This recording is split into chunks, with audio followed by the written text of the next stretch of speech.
pessoal. A última vez nós começamos Atos capítulo 1.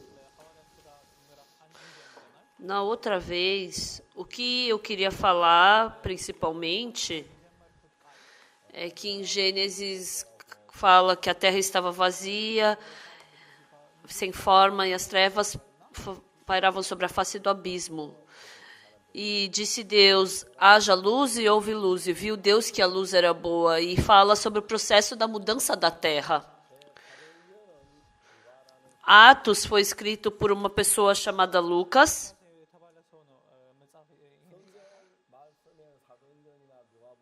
Mas tanto no livro de Lucas quanto de Atos, Lucas ele não foi estabelecido, não apareceu.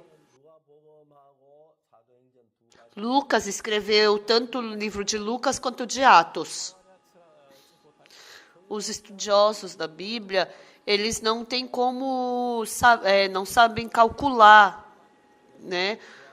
Mas depois que Jesus Cristo morreu e ressuscitou, em Atos aparece Paulo recebendo a salvação. E Paulo recebendo salvação e andando por vários lugares, tem um processo em que ele vai para Roma. E enquanto ele estava indo para Roma, Paulo se deparou com uma grande tempestade. E era uma tempestade muito grande. E diz que por 14 dias houve essa tempestade. Então, a maioria das tempestades começa porque um ar gelado ele se encontra com o ar quente. E assim como você sabe, quando o ar fica quente, ele fica leve. Ele sobe.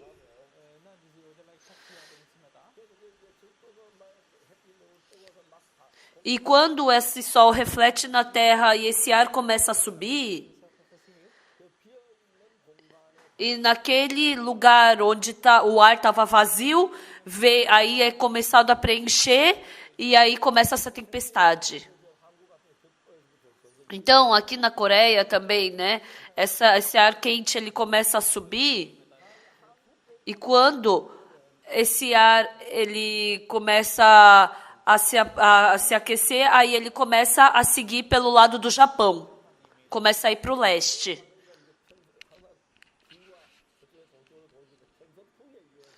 Então, como ele começa no oeste e vai para o leste, então ele vai para o lado do Japão.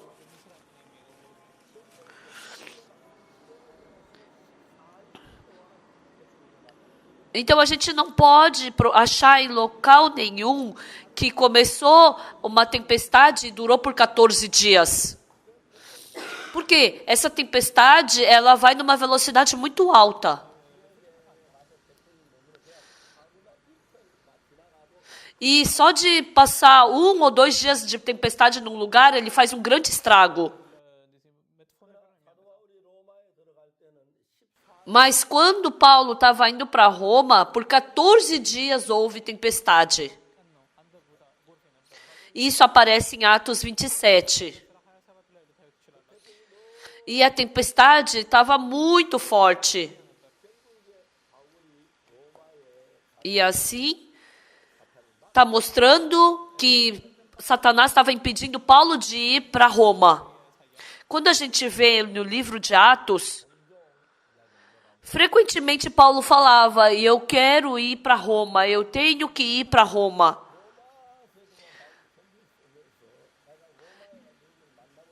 Ele começou o livro de Romanos, a carta para Roma, falando, e eu desejo ir para Roma.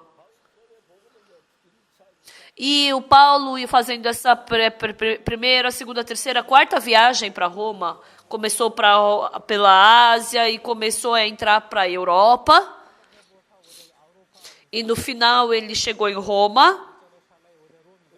Houve perseguição. Mas para ele chegar em Roma, houve uma grande tempestade. Nossa, se eu for para Roma, eu vou morrer. Nossa, por que está tão forte tudo isso? Eu acho que eu não vou conseguir chegar. Eu acho que eu tenho que voltar. Assim eu vou morrer. Então, ele estava querendo bloquear. Alguém estava querendo bloquear. Mas no 14º dia, o anjo de Deus apareceu. E falou para Paulo: Paulo, você tem que ficar diante de César. E no final, Paulo, ele consegue chegar até Roma. E assim acaba o livro de Atos. Então, o Evangelho de Jesus Cristo, que ele morreu na cruz e ressuscitou, está escrito, né? Está escrito para que esperassem a promessa do Pai, a qual disse ele que me ouvisse, porque João, na verdade, batizou com água, mas vós sereis batizados com o Espírito Santo. Então, o livro de Atos começa com a promessa. Mas até então, os discípulos ainda não compreendiam bem o coração de Jesus. Porque Jesus ressuscitou. E agora, Jesus se tornando rei dos judeus, eles pensaram que Jesus ia libertar o povo de Israel dos romanos. E os discípulos disseram. Então, é esse o momento. Quando que vai ser o momento que vai ter essa liberdade? E Jesus falou: não vos compete conhecer tempos ou épocas que o Pai reservou pela exclusiva autoridade, mas recebereis poder ao descer sobre vós o Espírito Santo, sereis minhas testemunhas tanto em Jerusalém como em toda a Judéia e Samaria até os confins da terra. E depois, por causa veio a Pentecostes e o Espírito Santo desceu sobre eles. E depois que o Espírito Santo começou a habitar neles, eles já não eram mais o Pedro que ele era antes. Ele já não era mais o João que ele era antes. Eles começaram a viver uma vida completamente diferente. Quando uma pessoa se muda para uma casa,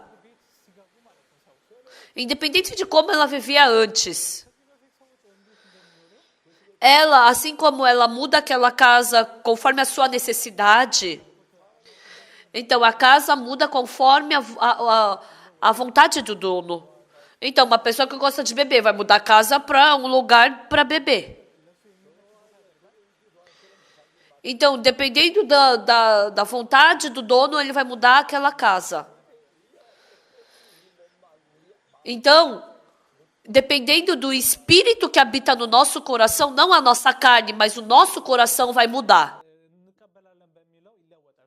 Então, Jesus Cristo morreu na cruz e ressuscitou,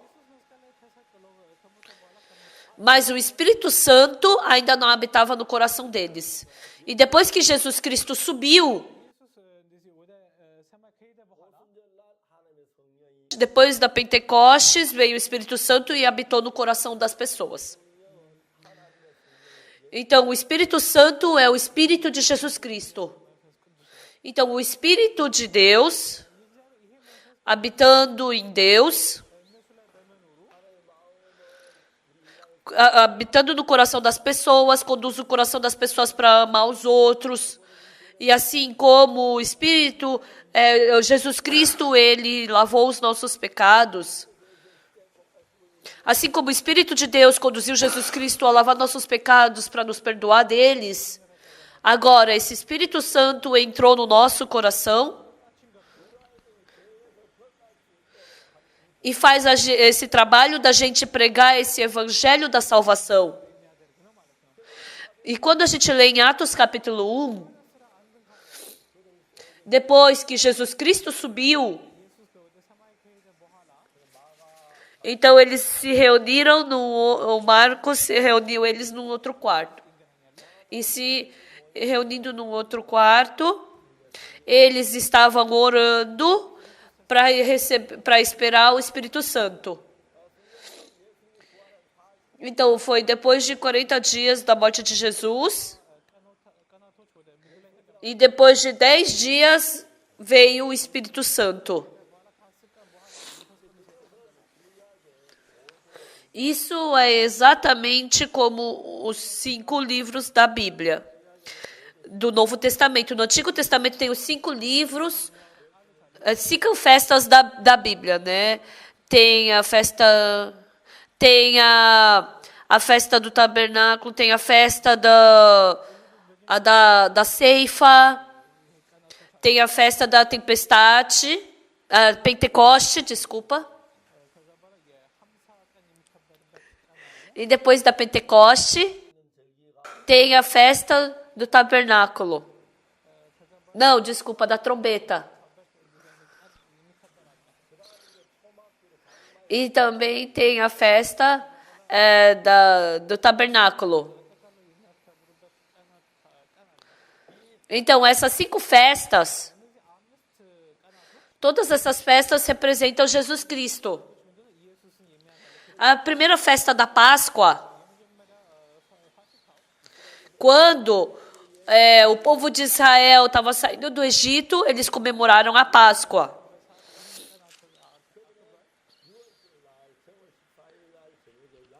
Então, no primeiro mês do 13º dia, eles pegavam um cordeiro e comiam esse cordeiro, pegavam o sangue desse cordeiro e passavam na verga e nas ombreiras das portas.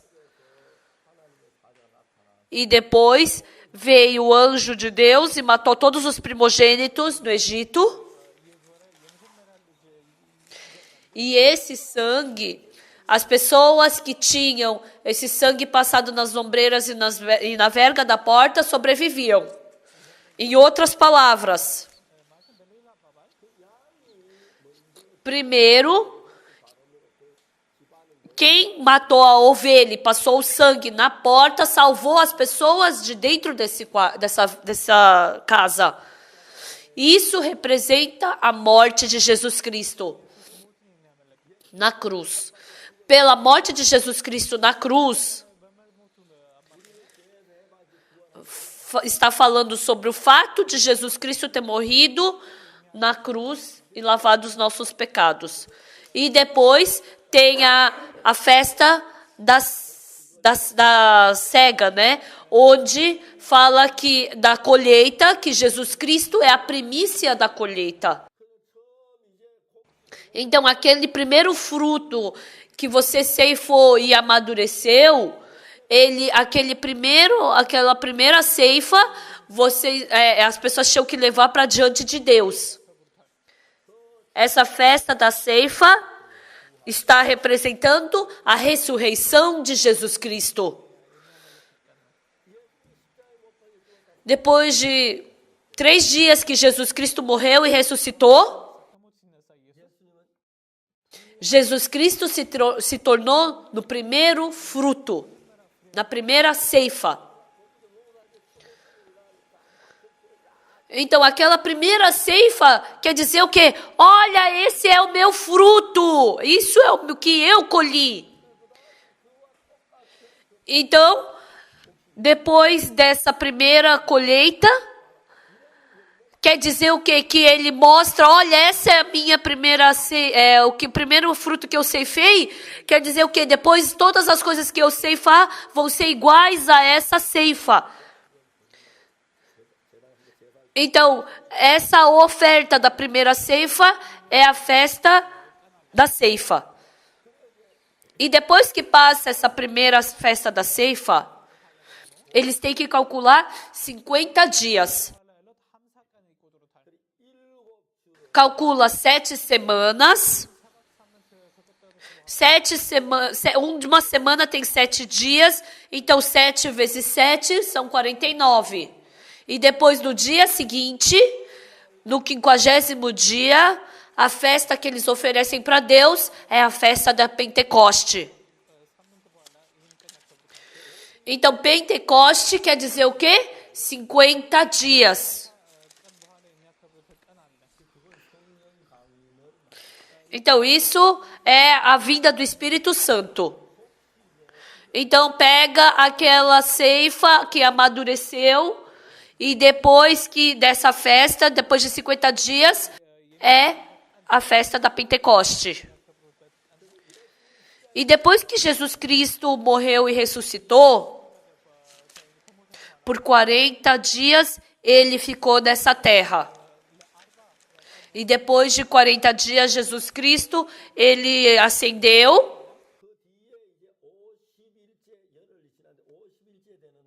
E quando fez 50 dias, veio o Espírito Santo. Então, a Páscoa representa a morte de Jesus Cristo e a ressurreição de Cristo. A festa da ceifa representa a ressurreição de Jesus Cristo, o Pentecoste representa a vinda do Espírito Santo. E depois tem a festa da trombeta.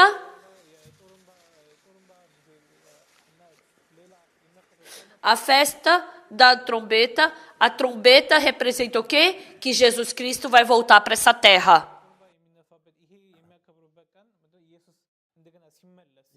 Jesus Cristo, quando ele vier nas nuvens para essa terra, então com essas trombetas vão acontecer coisas incríveis na terra. E a última festa é a festa do tabernáculo. Então, esse último dia, nós estaremos no mesmo tabernáculo de Deus, habitando com Deus.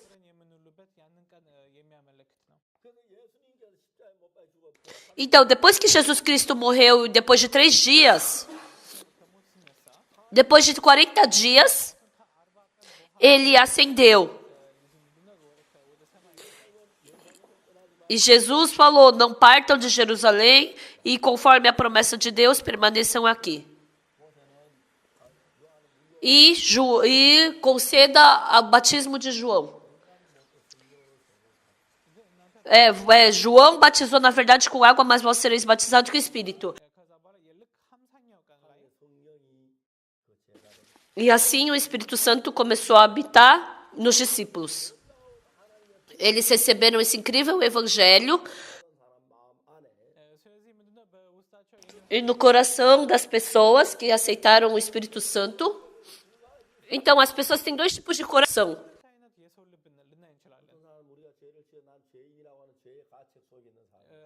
Tem pessoas que dizem, a gente cometeu pecado e a gente é pecador. É verdade, nós somos pecadores, mas o importante é que Jesus Cristo morreu na cruz. E depois de 3 dias ressuscitou. Em Romanos capítulo 3, em Romanos capítulo 4, está escrito o quê? O qual foi entregue por causa das nossas transgressões e ressuscitou por causa da nossa justificação.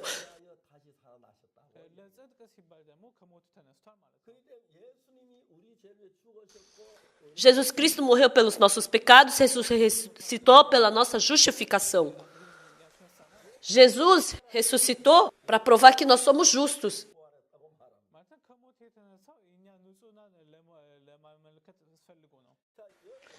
Independente de quem seja, não existe ninguém nesse mundo que não cometa pecado. Todos nós cometemos.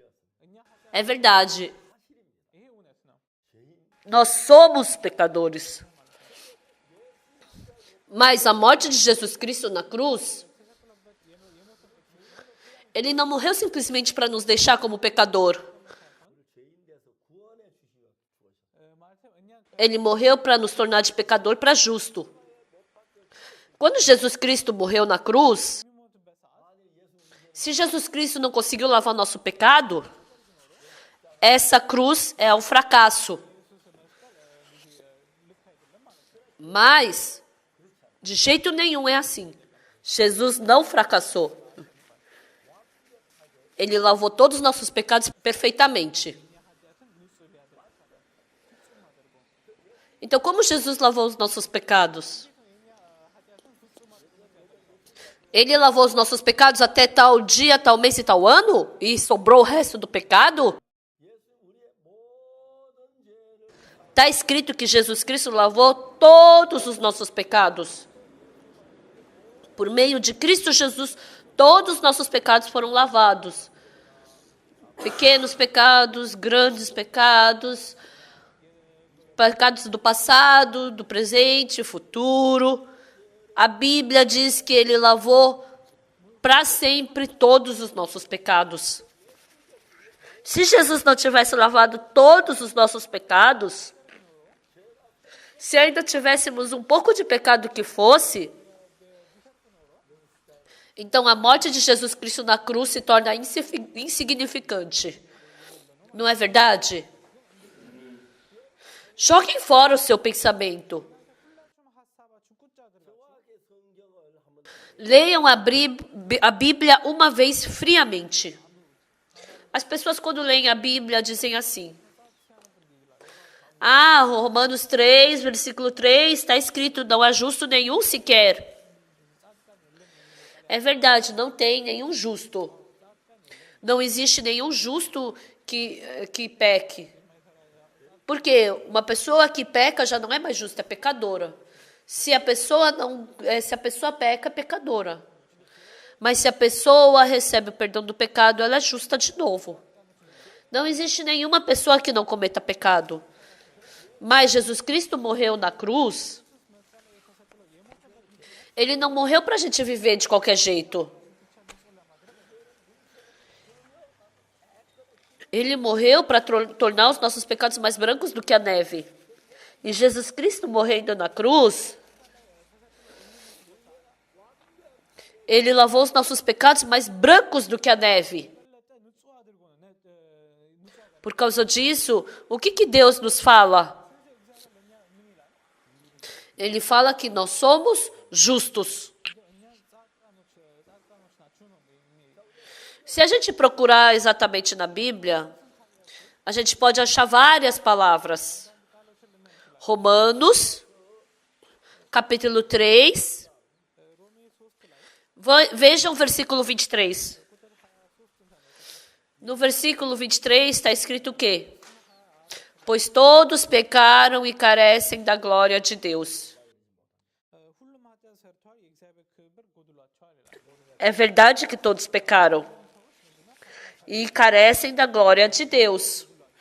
Mas no versículo 24, as pessoas cometeram pecado, sendo justificados gratuitamente por meio da morte de Jesus Cristo na cruz, por sua graça mediante a redenção que há em Cristo Jesus. Por quê? Jesus Cristo lavou todos os nossos pecados e não sobrou mais nenhum pecado em nós. Por isso, quando Jesus Cristo morreu na cruz, não sobrou nenhum pecado. Se Jesus Cristo, morrendo na cruz, nós continuássemos pecadores, então a cruz de Jesus Cristo, nós poderíamos dizer que foi um fracasso. Quando Jesus Cristo, Ele perdoou nosso pecado, se Ele lavou 99% e sobrou 1%, a gente não pode falar que Ele nos deu eterna redenção. Ele lavou esse pecado, mas não lavou aquele. Tem muitas pessoas que pensam dessa forma. Ele lavou o pecado do passado, mas não lavou o pecado do futuro. Então, se Jesus Cristo não conseguiu lavar o pecado do futuro, então qual o significado da cruz? Não é verdade? Porque Ele lavou perfeitamente. Em Romanos 3:24... está falando, sendo justificados. Por que nós fomos justificados? Porque Jesus Cristo morreu na cruz por nós. Quando a gente vê essas palavras, o Senhor Jesus Cristo lavou nossos pecados mais brancos do que a neve. Mas as pessoas acreditam com o seu pensamento. A Bíblia diz algo surpreendente para nós. Deus diz na Bíblia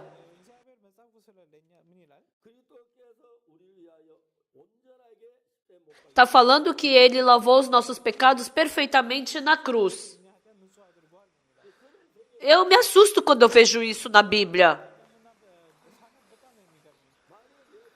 Se ele tivesse lavado nossos pecados por partes somente, nós somente poderíamos permanecer como pecador nessa terra. Mas Jesus Cristo morrendo na cruz, diz que ele lavou todos os nossos pecados. Em Colossenses, capítulo 2, está escrito o quê? Está falando como ele lavou os nossos pecados. Colossenses 2, versículo 13. E a vós outros que estáveis mortos pelas vossas transgressões e pela incircuncisão da vossa carne, vos deu vida juntamente com ele, perdoando todos os nossos delitos.